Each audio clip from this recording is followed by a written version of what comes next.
नमस्कार बंधुरा अपर्णा रान्नाघरे सकलके स्वागत।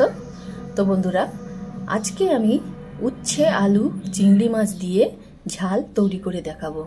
आपनाराओ एकबार हलेओ एइभाबे एइ रेसिपिटा बाड़ीते बानिये देखुन, असाधारण खेते हय। एइ दिए आपनादेर भात खाওয়া हये जाबे। तैरी करा खुबই सहज एबं सम्पूर्ण घरोया एकटी रेसिपि। तो এই রেসিপি তৈরি করার জন্য এখানে আমি তিনটে মাঝারি সাইজের উচ্ছে নিয়েছিলাম। তো উচ্ছেটার এইভাবে কেটে নিয়েছি এবং এর যে ভিতরের দানাগুলো ছিল সেগুলো সব ফেলে দিয়েছি। আর এদিকে আমি দুটো আলু নিয়েছিলাম, তো আলুগুলোকেও এইভাবে কেটে তো উচ্ছে আলু একসঙ্গে ধুয়ে নিয়েছি। এদিকে আমার 100 গ্রাম চিংড়ি মাছ রয়েছে। তো চিংড়ি মাছটার খোসা ছাড়িয়ে পিঠের দিকে যে একটা কালো অংশ থাকে সেটা ফেলে ধুয়ে আগে থেকে নুন হলুদ মাখিয়ে রেখেছিলাম। তো এবার আমি চলে যাব রান্নায়। তো এখানে ওভেনে কড়া বসিয়ে প্রথমে কড়াটা গরম করে তারপর সরষের তেল দিয়ে দিয়েছি। তো তেলটাও এখানে আমার গরম হয়ে গেছে। তো প্রথমে আমি চিংড়ি মাছগুলো এই তেলের মধ্যে দিয়ে হালকা করে ভেজে নেব। তো চিংড়ি মাছটা এখানে আমি হালকা করে ভেজে নিয়েছি। তো এটাকে এবার তুলে নেব।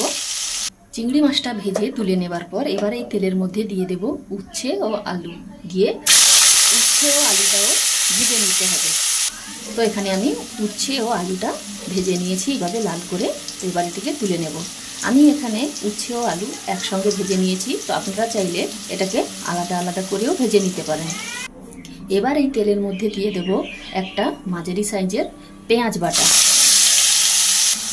আর দেব 5টা চেরা কাঁচা লঙ্কা, দিয়ে পেঁয়াজটা তেলের মধ্যে ভেজে নেব কিছুক্ষণ। পেঁয়াজটা কিছুক্ষণ ভেজে নেবার পর এবার এর মধ্যে দিয়ে দেব লঙ্কার গুঁড়ো। এই রেসিপিটা একটু ঝাল ঝাল হলে খেতে ভালো লাগবে।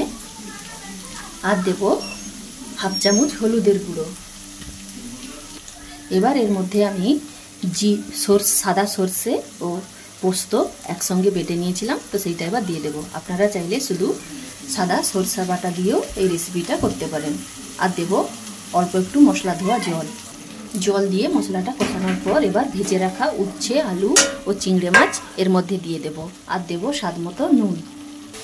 এবার মশলার সঙ্গে উচ্ছে আলু ও চিংড়ি মাছটা কষিয়ে নেব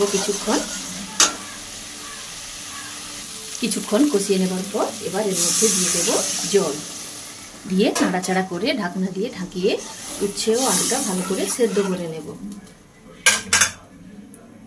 এখানে ঢাকনা দিয়ে ঢাকিয়ে কিছুক্ষণ ফোটানোর পর এখানে উচ্ছে ও আলু দুটোই ভালোভাবে সেদ্ধ হয়ে গেছে।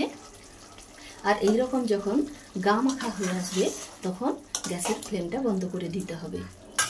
তো তৈরি হয়ে গেল আমার উচ্ছে আলু দিয়ে চিংড়ি মাছের ঝাল। উচ্ছে খুব তেতো হয় বলে অনেকে উচ্ছেটা পছন্দ করে না, কিন্তু এইভাবে যদি একবার এই রেসিপিটা তৈরি করেন উচ্ছে বিশেষ একটা তেতো লাগে না। তো আপনারাও তাহলে এইভাবে একবার বানিয়ে দেখুন। তো কথা দিলাম সকলের ভালো লাগবে। আর আমার এই রেসিপি কেমন লাগলো তা অবশ্যই কমেন্ট করে জানাবেন।